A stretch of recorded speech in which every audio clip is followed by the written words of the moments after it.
इस देश में धार्मिक युद्ध भड़काने के लिए केवल और केवल सुप्रीम कोर्ट जिम्मेवार है। नमस्कार। बीजेपी के सांसद निशिकांत दुबे हो सकता है सलाखों के पीछे भी नजर आ जाएं या कोई सजा पाएं, क्योंकि इस बार उन्होंने सुप्रीम कोर्ट पर ही कमेंट कर दिया है और उनकी ये बयानबाजी उन पर भारी पड़ सकती है।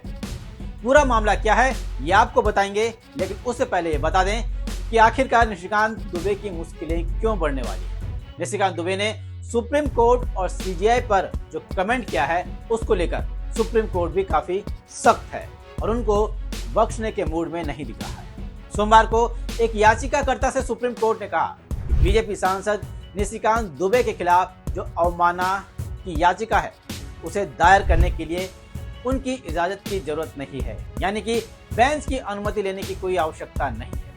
जस्टिस गवई ने साफ साफ कहा, आप इसे दायर करें, दायर करने के लिए आपको हमारी अनुमति की आवश्यकता नहीं है। यानी कि निशिकांत दुबे पर कोर्ट ऑफ कंटेम्प्ट के तहत केस हो सकता है। आखिर क्या निशिकांत दुबे ने ऐसा कह दिया, अब इसे जानते हैं। असल में मामला तमिलनाडु से शुरू हुआ, जहां राज्यपाल ने तमिलनाडु सरकार के 10 विधेयकों को लटका दिया था, जिस पर सुप्रीम कोर्ट में अहम सुनवाई हुई थी। तब अदालत ने राष्ट्रपति तक को यह नसीहत दे डाली थी कि 3 महीनों के अंदर अंदर इन बिलों को मंजूरी दे देनी चाहिए, जिस पर बीजेपी सांसद निशिकांत दुबे नाराज हो गए और उन्होंने सुप्रीम कोर्ट की कार्रवाई पर, उनकी नीयत पर सवाल उठा दिए। और निशिकांत दुबे ने यह कहा कि देश में जो धार्मिक युद्ध भड़क रहे हैं उनके लिए सुप्रीम कोर्ट जिम्मेदार है। इस देश में धार्मिक युद्ध भड़काने के लिए केवल और केवल सुप्रीम कोर्ट जिम्मेवार है। उन्होंने कहा कि सुप्रीम कोर्ट अपनी सीमा से बाहर जा रहा है। अगर हर बात के लिए सुप्रीम कोर्ट जाना है तो संसद और विधानसभाओं को बंद कर देना चाहिए। इतना ही नहीं, दुबे साहब तो न जाने कौन सी खुन्नस निकाल बैठे सीजेआई साहब ने। उन्होंने ये कहा कि देश में जितने भी गृह युद्ध हो रहे हैं उसके लिए केवल सीजेआई संजीव खन्ना जिम्मेदार है। सुप्रीम कोर्ट और सुप्रीम कोर्ट के मुख्य न्यायाधीश पर इतना बड़ा हमला होते देख विपक्षी दलों ने आपत्ति जताई। आम आदमी पार्टी ने दुबे की इस टिप्पणी को बेहद ही घटिया बताते हुए कहा कि उन्हें जेल भेज दिया जाए। वहीं अब मामला सुप्रीम कोर्ट पहुंच गया है, क्योंकि यहां निशिकांत दुबे के खिलाफ 2 अर्जियां दाखिल हुई हैं, जिनमें निशिकांत दुबे के खिलाफ न्यायालय की अवमानना की कार्रवाई शुरू करने की मांग की गई है। ये 2 अर्जियां किसने डाली? पहली अर्जी डाली है आईपीएस अधिकारी थे जो पूर्व अमिताभ ठाकुर, उन्होंने, जबकि दूसरी अर्जी सुप्रीम कोर्ट के वकील अनस तनवर ने दायर की है। तनवर ने अटॉर्नी जनरल आर वेंकटरमणी को पत्र लिखकर निशिकांत दुबे के खिलाफ आपराधिक अवमानना की कार्रवाई शुरू करने की इजाजत मांगी है। इस मामले में बीजेपी ने पहले तो चुप्पी साधे रही और अब विवाद बढ़ता देख बीजेपी थोड़ा सा बैकफुट पर आई है। बीजेपी ने निशिकांत दुबे से दूरी बना ली है।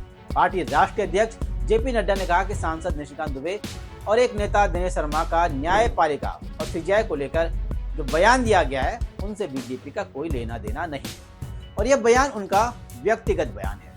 लेकिन बीजेपी आला कमान ने अब तक इस टिप्पणी पर न तो निशिकांत दुबे पर कोई एक्शन लिया है, न ही कोई स्पष्टीकरण मांगा है, यानी कि कहीं न कहीं मौन सहमति नजर आ रही है। वैसे निशिकांत दुबे पर ही नहीं, सुप्रीम कोर्ट पर पिछले कई दिनों में कई बीजेपी नेताओं ने टीका टिप्पणी की है, जैसे केंद्रीय कानून मंत्री किरेन रिजिजू, जिन्होंने कहा कि सुप्रीम कोर्ट विधायी मामले पर कोई टिप्पणी नहीं करेगा। उन्होंने ये भी कहा कि विधायिका और न्यायपालिका को एक दूसरे का सम्मान करना चाहिए। बीजेपी नेता दिनेश शर्मा ने भी कुछ इस तरह के कमेंट किए हैं, जबकि उपराष्ट्रपति जगदीप धनखड़ ने तो न्यायपालिका के खिलाफ कड़ी टिप्पणी कर डाली थी। उन्होंने कहा कि हम ऐसी स्थिति नहीं बना सकते जहां आप, यानी कि सुप्रीम कोर्ट, भारत के राष्ट्रपति को निर्देश दे। केरल के एक वकील ने उपराष्ट्रपति जगदीप धनखड़ के खिलाफ उनके सार्वजनिक बयानों को लेकर आपराधिक अवमानना कार्रवाई शुरू करने के लिए अटॉर्नी जनरल से सहमति मांगी है। वकील का आरोप है कि धनखड़ की टिप्पणियों से सर्वोच्च न्यायालय की गरिमा और अधिकार को कम करने का प्रयास किया गया है। वैसे निशिकांत दुबे की बयानबाजी सुप्रीम कोर्ट तक ही सिमटी नहीं है, बल्कि उन्होंने तो पूर्व चुनाव आयुक्त तक भी इस तरह की टिप्पणी कर डाली। जब पूर्व चुनाव आयुक्त एस.वाई. कुरैशी ने वक्फ कानून की आलोचना की तो बीजेपी सांसद निशिकांत दुबे उन पर भड़क गए। निशिकांत दुबे ने एक्स पर पोस्ट कर लिखा कि आप चुनाव आयुक्त नहीं, मुस्लिम आयुक्त थे। झारखंड संथाल परगना में बांग्लादेशी घुसपैठियों को वोटर सबसे ज्यादा आपके कार्यकाल में ही बनाएगी। बता दें कि गुड्डा से 4 बार लगातार सांसद रह चुके निशिकांत दुबे ने पहली बार ये विवादित बयान नहीं दिया है, बल्कि वो समय समय पर ऐसे विवादित बोलते रहते हैं और सुर्खियां पाते रहते हैं।